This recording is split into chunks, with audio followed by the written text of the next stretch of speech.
welcome to Made by Kids. On today's episode, we are going to be making leprechaun traps. So, according to Irish folklore, leprechauns were always attracted to shiny objects and they were always looking for that pot of gold at the end of the rainbow. So, a leprechaun trap is just something fun you can do with kids right around St. Patrick's Day where they're actually trying to trap a leprechaun.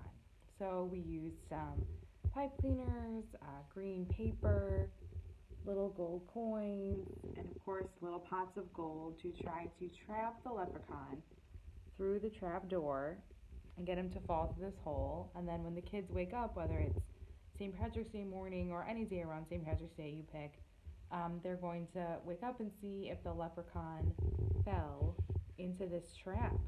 So we'll help you guys see if you can actually find and trap a leprechaun.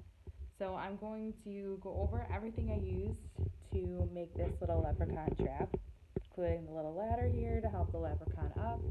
Everything you see is linked on madebykidsco.com. And then after I go through this one, I'm going to show you the kids making theirs, which is so fun. It was really cool to see kind of what they all came up with, how they all came out, what they used, and all their different techniques for trapping the leprechaun. If you have not done so already, make sure to like this video and subscribe to see more St. Patrick's Day and Easter and fun content, cooking, crafting, and celebrating with kids. Thanks so much for watching, guys. Enjoy. Happy St. Patrick's Day.